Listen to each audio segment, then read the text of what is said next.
அஸ்ஸலாமு அலைக்கும் வரஹ்மத்துல்லாஹி வபரகாத்துஹு. இந்த வீடியோவில் வந்துட்டு நம்ம கண்டினியூ ஸ்டேட்மெண்ட் பற்றி பார்ப்போம். ஸோ நம்ம ப்ரீவியஸ் வீடியோவில் வந்துட்டு பிரேக் ஸ்டேட்மெண்ட் பற்றி பார்த்தோம். ஸோ இந்த வீடியோவில் வந்துட்டு நம்ம கண்டினியூ ஸ்டேட்மெண்ட் பற்றி பார்ப்போம். ஸோ கண்டினியூ ஸ்டேட்மெண்ட்னா ரொம்ப வந்துட்டு சிம்பிள் தான்.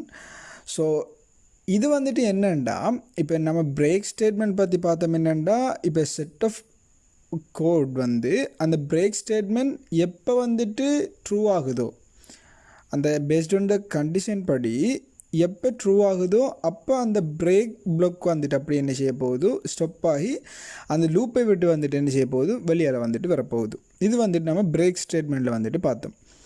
ஸோ இங்கே வந்துட்டு கண்டினியூ ஸ்டேட்மெண்ட் அப்படின்னு எடுத்து பார்த்தீங்கன்னா சேம், ஆனால் இங்கே வந்து அந்த கண்டிஷன் எப்போ ட்ரூ ஆகுதோ அந்த டைம் மட்டும் ஸ்கிப் பண்ணிவிட்டு, ஒரு இட்டரேஷன் ஸ்கிப் பண்ணிவிட்டு அடுத்த இட்டரேஷன் அதே ஃப்ளோவில் வந்துட்டு போகும். அப்போ அந்த கண்டிஷன் எப்போ அதுக்கு மெச் ஆகுதோ அந்த டைம் மட்டும் அந்த ஃப்ளோவை வந்துட்டு விட்டுட்டு அடுத்த ஸ்டெப்பில் இருந்து கண்டினியூ ஆகி போகிறது தான் நாம் கண்டினியூ கீவேர்ட் யூஸ் பண்ணி இந்த கண்டினியூ ஸ்டேட்மெண்ட் அப்படின்ட்டு சொல்கிறோம். ஸோ இதை இன்னும் டீட்டெயிலாக வந்துட்டு பார்த்தோமாண்ட எக்ஸாம்பிளோட. ஸோ இங்கே வந்துட்டு நான் ஃபாலோ பண்ணே க்ரியேட் பண்ணுறேன்.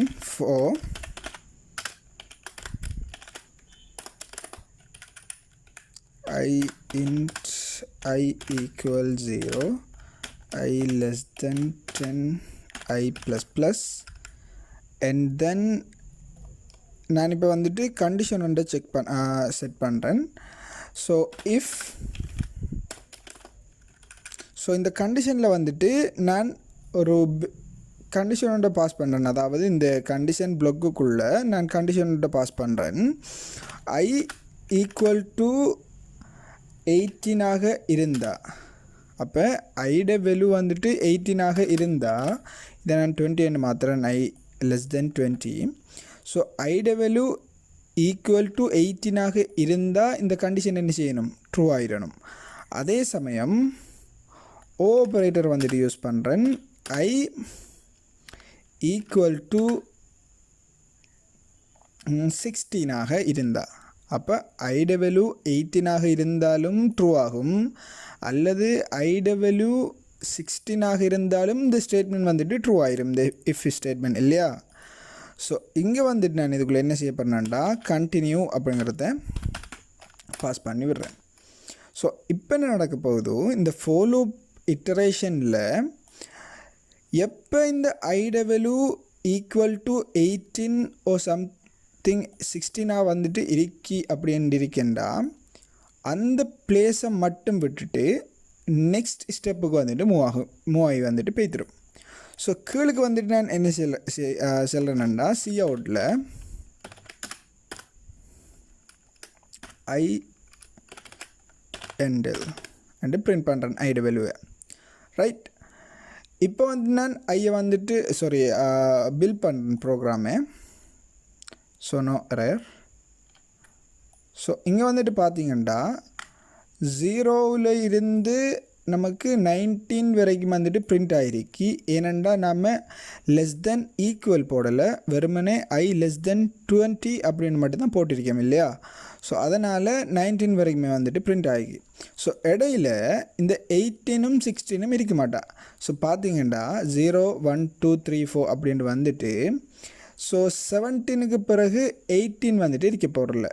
ஏன், இந்த 18 எப்போ ட்ரூ ஆகுதோ, ஐட வேல்யூ எப்போ 18 இருக்கோ அப்போவே வந்துட்டு என்ன செஞ்சிடும், இந்த கண்டினியூ ஸ்டேட்மெண்ட் என்ன செய்ய போகுது, அந்த 18th அந்த பிளேஸில் இட்டரேஷனை வந்துட்டு விட்டுட்டு நெக்ஸ்ட்டுக்கு வந்துட்டு போய்த்திடும். அதே போல் 16 வந்துட்டு பார்த்தீங்களாண்டாலும் ஐட வேல்யூ எப்போ 16 இருக்கோ அப்போவுமே வந்துட்டு அந்த பிளேஸை விட்டுட்டு நெக்ஸ்ட்டுக்கு வந்துட்டு போய்த்திடும், கண்டினியூ ஆகிட்டு. ஸோ இந்த வேலையை செய்கிறதுக்கு தான் நாம் இந்த கண்டினியூ ஸ்டேட்மெண்ட் வந்துட்டு யூஸ் பண்ணி கொள்கிறோம். ஸோ இன்னொரு எக்ஸாம்பிள் ஒன்று பார்த்தோம்னா வைல் லூப் யூஸ் பண்ணி நாம் பார்ப்போம். So while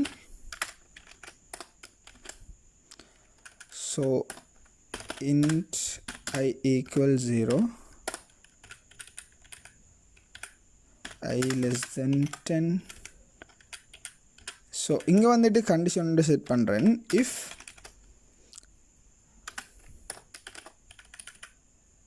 I equal to 4. அப்போ இங்கே என்ன ஐட வேல்யூ எப்போ 4 இருக்கோ அப்போ வந்துட்டு கண்டினியூ பண்ணிடணும், இந்த இட்டரேஷனை கண்டினியூ பண்ணிடணும். அப்படி இல்லைண்டா சி அவுட்டில் ஐட வேல்யூ வந்துட்டு பிரிண்ட் பண்ணிடணும். நம்ம வைல் லூப்புக்கு நமக்கு தெரியும் இன்க்ரிமெண்ட் ஆப்பரேட்டரை இந்த செட் ஆஃப் அதாவது இந்த கேர்லி ப்ராசஸுக்கு உள்ளே தான் நம்ம போடுவோம் இல்லையா. ஸோ ஐ ப்ளஸ் ப்ளஸ் இதே ஃபோர் லூப்பில் அதே பெரந்தசிஸ்குள்ளே வந்துட்டு போட்டு விடுவோம். ஆனால் வைல் லூப்பில் வந்துட்டு நாம் இந்த கேர்லி ப்ராசஸுக்குள்ளே தான் நாம் யூஸ் பண்ணுவோம். ஃபைன். இப்போ நாம் ஃபோர் லூப் பொறுத்த வரைக்கும் பார்த்திங்கன்னா இஃப் கண்டிஷனுக்குள்ளே எதுவுமே வந்துட்டு நம்ம போடலை, வெறுமனே கண்டினியூ வந்து போட்டோம், நமக்கு சரியான அவுட்புட் வந்துட்டு நம்ம எக்ஸ்பெக்ட் பண்ண அவுட்புட். இதே வந்துட்டு நான் வைல் லூப்பில் வந்துட்டு அதே கோடை வந்துட்டு யூஸ் பண்ணியிருக்கேன். இப்போ என்ன அவுட்புட் வருது அப்படிங்கிறத பார்ப்போம். ஸோ இங்கே வந்துட்டு பார்த்திங்கன்னா 0 1 2 3 இந்த 4 இட்டரேஷன் தான் நடந்திருக்கு இல்லையா. ஆனால் நாம் எக்ஸ்பெக்ட் பண்ண அவுட்புட் வந்துட்டு என்ன, இப்போ 4ங்கிற பிளேஸ் ஐட வேல்யூ 4ஆக இருக்கிற சந்தர்ப்பத்தில் மட்டும்தான் எனக்கு கண்டினியூ பண்ணணும், மற்றது 5 6 எல்லாமே பிரிண்ட் ஆகணும். ஸோ இங்கே என்ன நடக்குதுண்டா வைல் லூப்பை பொறுத்த வரைக்கும் ஒவ்வொரு ஸ்டேட்மெண்ட் வந்துட்டு கோட் வந்துட்டு பார்த்துட்டு போய் இந்த ஐட வேல்யூ இன்க்ரீஸ் பண்ண செல்லக்குள்ள ஐட வேல்யூ 4 இருந்து 5 சேஞ்ச் ஆகி திருப்பி 6 மாறி 7 மாறி அப்படி தான் வளமையாக வந்துட்டு வைல் லூப்பில் வந்துட்டு இட்டரேஷன்ஸ் வந்துட்டு நடக்கும் இல்லையா. ஸோ இங்கே என்ன வந்துட்டு நடந்திருக்கு, இஃப் கண்டிஷனுக்குள்ளே போகுதோ கண்டிஷன் ட்ரூவாக இருக்கிற சந்தர்ப்பத்தில் ஐட வேல்யூ 4 இருக்கிற சந்தர்ப்பத்தில் இந்த கேர்லி ப்ராசஸுக்குள்ளே போகுதோ கண்டினியூ செக் பண்ணுது.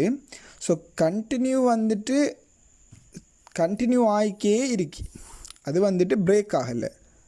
ஏன் ஐட வேல்யூ வந்துட்டு 4ஆகவே இருக்கு, அதனால் இந்த கண்டினியூ ஆகிக்கே இருக்கு. நாம் ஃபார் எக்ஸாம்பிள் நான் கீழுக்கு வந்து ஏதாவது பிரிண்ட் பண்ணுறேன்டா, அதாவது வைல் லூப்பை விட்டு வெளியில் வந்தும் ஏதாவது பிரிண்ட் பண்ணாலும் எனக்கு பிரிண்ட் ஆகாது எதுவுமே.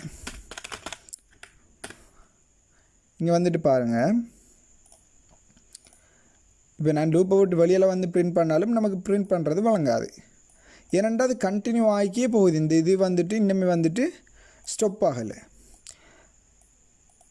ஸோ இதுக்கு வந்துட்டு என்ன செய்வோம்டா, நாம் எப்போ ஐட வேல்யூ ஈக்குவல் டு 4 இருக்கோ அந்த சந்தர்ப்பத்தில் ஐட வேல்யூவை வந்துட்டு ஒன்றால் இன்க்ரீஸ் பண்ணி விட்டோம்டா, இப்போ ஐட கண்டிஷன் 4 இருக்கக்கூடாதுன்னு உள்ளுக்கு வருவார் இல்லையா. அப்போ உள்ளுக்கு வரக்குள்ள ஃபஸ்ட்டு ஸ்டேட்மெண்ட் வந்துட்டு என்ன, ஐட வேல்யூ ஒன்றால் இன்க்ரீஸ் பண்ண சொல்லியிருக்கோம். ஸோ இன்க்ரீஸ் பண்ணமெண்டா இப்போ ஐட வேல்யூ என்ன 5 இல்லையா. ஸோ கண்டினியூ வந்துட்டு பண்ணிவிட்டு சி அவுட்டில் 5 வந்துட்டு பிரிண்ட் பண்ணிடுவார், திருப்பி வந்துட்டு 1 இன்க்ரீஸ் பண்ண சொல்லியிருக்கோம். ஸோ 6 வந்துட்டு போவார், கண்டிஷன் செக் பண்ணுவார், கண்டிஷன் ட்ரூ, இந்த கண்டிஷன் இஃப் கண்டிஷன் வந்துட்டு ஃபால்ஸ் ஆயிடும். ஸோ வளமையை போல் இட்டரேஷன்ஸ் வந்துட்டு நடக்கும். ஸோ நம்ம எக்ஸ்பெக்ட் பண்ண அவுட்புட் வந்துட்டு வரும். 0லிருந்து 9th வரைக்கும் வந்துட்டு பிரிண்ட் ஆகும் வித்தவுட் 4. ஸோ ரன் பண்ணி பார்ப்போம். ஸோ பார்த்திங்கன்னா 0 1 2 3 4 இல்லை 5 6 7 8 9. அதே போல் நாம் லாஸ்ட்டாக கொடுத்த அக்தர் அப்படிங்கிற ஸ்ட்ரிங்கும் வந்துட்டு வந்திருக்கு. ஸோ இவ்வளோதான் கண்டினியூ ஸ்டேட்மெண்ட் பற்றி பேசிக்காக வந்துட்டு நம்ம தெரிஞ்சிருக்கணும். ஸோ இதை வச்சு நீங்கள் நிறைய கோட் வந்துட்டு ரன் பண்ணி பார்க்கலாம், எப்படி இந்த கண்டினியூ ஸ்டேட்மெண்ட் வந்துக்கிட்டு ஒர்க் ஆகுது, பிரேக் ஸ்டேட்மெண்ட்ஸ் வந்துட்டு எப்படி ஒர்க் ஆகுது அப்படிங்கிறத நீங்கள் இதை வச்சு கூட வந்துட்டு நிறைய ப்ரோக்ராம் வந்துட்டு எழுதி வந்துட்டு பார்க்கலாம்.